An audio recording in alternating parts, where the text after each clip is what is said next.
தங்கள் ரசனையால் சினிமா உலகை வாழ வைக்கும் ரசிகர்கள் யாவருக்கும் வெற்றி விமர்சனத்தின் முதல் வணக்கம். இன்னைக்கு இந்த எபிசோடில் நாம விமர்சனம் பார்க்கக்கூடிய படம் இயக்குனர் மாரி செல்வராஜோட படைப்பில் துரு விக்ரமோட நடிப்பில் ஒரு தமிழ் படமாக நம்ம ஊர் திரையரங்குகளில் தீபாவளிக்கு ரிலீஸ் ஆகிருக்கக்கூடிய பைசன் காலமாடன் படம் எப்படி இருக்குது அப்படின்னு தான் பார்க்க போகிறோம்.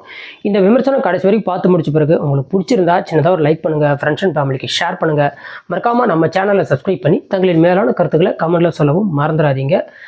பைசன் காலமாடன் இந்த படத்தோட கதை அப்படின்னு எடுத்துக்கிட்டா கிட்டத்தட்ட ஒரு 30 வருஷத்துக்கு முன்னாடி தூத்துக்குடியில் நடந்த ஒரு உண்மை சம்பவம், அதாவது மாலதி சங்கர் அப்படிங்கிற ஒரு நபருக்கு, ஒடுக்கப்பட்ட நபருக்கு நடந்த ஒரு உண்மை சம்பவத்தின் அடிப்படையாக எடுக்கப்பட்ட படம் அப்படின்னு சொல்லப்பட்டிருந்தது.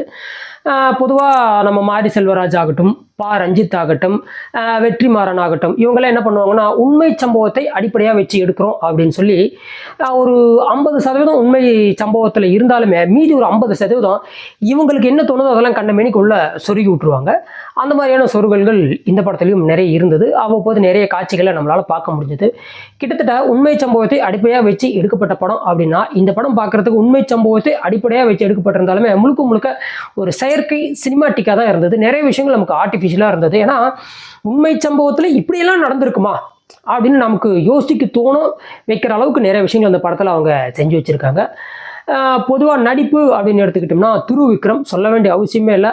அப்பாவோட இடத்த பிடிக்கலனாலும் அப்பாவோட பேரை காப்பாற்றணுமே அப்படிங்கிறதுக்காக நிறைய எஃபர்ட் போட்டிருக்காரு. பட் அந்த எஃபர்ட் எல்லாம் இந்த மாதிரியான படத்துக்கு போட்டிருக்காரு அப்படின்னு நினைக்கும் போது நமக்கு கொஞ்சம் வருத்தமாக இருக்குது. இதை விட நல்ல கதையை தேர்வு செஞ்சு அதுக்கு இந்த மாதிரியான எஃபெக்ட் போட்டிருந்தா கமர்ஷியலாக அந்த படம் ஹிட் ஆனால் இவருக்கும் தமிழ் சினிமா ஃபீல்டில் ஒரு நல்ல இடம் இருந்திருக்கும், அப்பா விக்ரம் மாதிரியே. பட் இந்த படத்துக்கு ஒரு எஃபர்ட் போட்டிருக்காரு. அது எப்படி வந்திருக்கு அப்படிங்கிறது மக்களாகி நீங்கள் தான் கருத்து சொல்லணும். ரெண்டாவது என்னோட கருத்து என்ன அப்படின்னா, இந்த படத்தில் 2 பேருடைய ஹையஸ்ட் நடிப்பை நம்ம பாராட்டி ஆகணும். ஒன்று துரு விக்ரம், இன்னொன்று பசுபதி. ரொம்ப நாளுக்கு அப்புறம் பசுபதிக்கு வந்து ஒரு லாங் ஸ்க்ரீன் ஸ்பேஸ் கொடுத்து ரொம்ப பர்ஃபெக்டாக தங்கல் எப்படி அமீர் கானுக்கு ஒரு ஸ்ட்ராங்கான கேரக்டர் டிசைன் பண்ணியிருப்பாங்க, அதே மாதிரி இந்த படத்தில் இவர் வந்து அந்த பசுபதி அவருடைய கேரக்டர் வந்து டிசைன் பண்ணியிருக்காங்க. ரொம்ப நல்லாவே இருந்தது.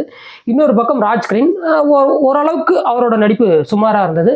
அடுத்ததாக இன்னொரு பக்கம் பார்த்தோம்னா அமீர், அவர் ஒரு சில காட்சிகள் ஜஸ்ட் ஃபார் அ கேமியோ மாதிரி தான், திமிரி எழு திருப்பி அடி எவனாக இருந்தாலும் போடு அப்படிங்கிற மாதிரியான விஷயத்த அவர் சொல்ல வர்றாரு. அவரையும் சீக்கிரமாக முடிச்சு விட்டுறாங்க, அது வேறு விஷயம். அதேமாதிரி இந்த படத்தில் வந்து பசுபதி, அதாவது அகிம்சை வழியில் தான் அந்த பையன் போகணும், தப்பான வழியில் போய் ஆயுதம் ஏந்தி அவன் என்னாலுமே தப்பான ஆளாக மாறிவிடக்கூடாது அப்படிங்கிறதுக்காக போராடக்கூடிய ஒரு அப்பாவா பசுபதியோட நடிப்பு இந்த படத்தில் ரொம்பவுமே பாராட்டத்தக்கதாக இருந்தது. எனக்கு அது ரொம்பவே பிடிச்சிருந்தது அப்படின்னே சொல்லலாம். இன்னொரு பக்கம் பார்த்தோம்னா டெக்னிக்கல் சப்போர்ட் அப்படின்னு எடுத்துக்கிட்டால் டெஃபினெட்லாக கேமரா ஒர்க்கெல்லாம் நிறைய இடத்துல ரொம்ப நல்லாவே எஃபர்ட் போட்டிருந்தாங்க. இன்னொரு பக்கம் ஸ்டண்ட் டீம் ஆகட்டும், அதேமாதிரி விஷுவலாக வரக்கூடிய பெரும்பாலான விஷயங்கள் ஆகட்டும், பின்னணி இசையாகட்டும் சொல்லி பெரும்பாலான விஷயங்கள் இந்த படத்தில் நல்லாவே இருந்தது. இந்த மாதிரி நல்ல ஒரு குட் டெக்னிக்கல் சப்போர்ட்டு, நல்ல குட் ப்ரொடக்ஷன் வேல்யூ அப்படின்னு சொல்லி, அதே மாதிரி லொக்கேஷன்ஸு, அந்த தூத்துக்குடி லேண்ட்ஸ்கோப்பிக்கில் வரக்கூடிய விஷயங்களாகட்டும், அந்த தூத்துக்குடி அந்த ஸ்லாங்கில் பேசக்கூடிய அந்த டயலாக்ஸ் ஆகட்டும் சொல்லி நிறைய விஷயங்கள் இந்த படத்தில் நல்லா இருந்தாலுமே இந்த படத்தில் இவங்க செஞ்ச மிகப்பெரிய கேனத்தனம் என்னன்னா, உண்மை சம்பவம் அப்படிங்கிற பேரில் இன்னைக்கு இருக்கக்கூடிய ஜாதிய நல்லுனுக்கு தான் டோட்டலாக நாசப்படுத்துகிற மாதிரியான ஒரு சில வேலைகள் மாரி செல்வராஜ் இந்த படத்தில் செஞ்சுருக்காரு. பொதுவாக நான் அடிக்கடி சொல்லுவேன், மாரி செல்வராஜ் ஆகட்டும், பா ரஞ்சித் ஆகட்டும், அதே மாதிரி வெற்றிமாறன் ஆகட்டும், இவங்களாம் வந்து என்ன பண்ணுவாங்கன்னா இந்த ஜாதிய தாக்கம் கொஞ்சம் கொஞ்சமாக இப்போ குறைஞ்சிக்கிட்டு இருக்குது. ஒரு 25% இருக்குது, 75% குறைஞ்சிருச்சு. அந்த 25% கூட இன்னைக்கு இருக்கிற இந்த பெரிய கட்டங்கள்லாம் மண்டையை போட்டுச்சுன்னா இன்னும் அந்த ஜாதிய தாக்கம் வந்து குறையும். இவங்க என்ன பண்ணுறாங்கன்னா, ஒரு கட்டத்தில் எங்களுக்கு இப்படிலாம் நடந்தது, நீங்கள் ஏன்டா இன்னும் திரும்பி இருக்கீங்க, திரும்பவும் ஜாதி பேர் சொல்லி அடிச்சுக்கிட்டு நாசமாக போங்கடா அப்படிங்கிற மாதிரி தான் பெரும்பாலான படத்தில் உள்குத்தா நிறைய விஷயங்களை சொல்லுவாங்க. இந்த படத்துல அந்த மாதிரி இவங்க சொல்ல தவறல.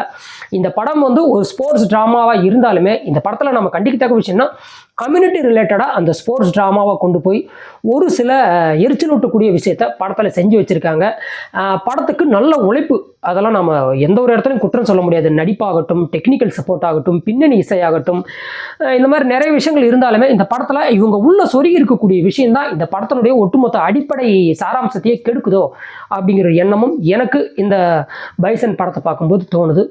என்னை பொறுத்த வரைக்கும் இந்த பைசன் ரொம்ப பிரமாதம்லாம் கிடையாதுங்க, ஓரளவுக்கு சுமாரான படம் தான். அதுவும் இந்த ஜாதிய ரீதி இல்லாமல் ஒரு சில விஷயங்களை ஸ்ட்ராங்காக சொல்லாமல் ஜாதிய கம்யூனிட்டி ரிலேட்டடான விஷயத்தில் ரொம்ப லைட்டாக சொல்லிட்டு ஸ்போர்ட்ஸ் ட்ராமாவை ரொம்ப ஸ்ட்ராங்காக எழுதி கொண்டு போயிருந்தாங்க. இன்னும் நல்லா இருக்குன்னு எனக்கு தோணுது. இந்த விமர்சனம் உங்களுக்கு பிடிச்சிருந்தா லைக் பண்ணுங்கள், ஃப்ரெண்ட்ஸ் அண்ட் ஃபேமிலிக்கு ஷேர் பண்ணுங்கள். மறக்காமல் தங்களின் மேலான கருத்துக்களை கமெண்ட்டில் சொல்லி நம்ம சேனலை சப்ஸ்கிரைப் பண்ணவும் மறந்துடாதீங்க. இக்காணொலியை கண்டு ரசித்த அனைத்து நல்லுள்ளங்களுக்கும் நன்றி தெரிவித்துக் கொண்டு மற்றும் ஒரு சிறந்த விமர்சனத்துடன் தங்களை சந்திக்கும் வரை தங்களிடமிருந்து விடைபெறுவது வெட்டி விமர்சனம். வெல்க தமிழ்.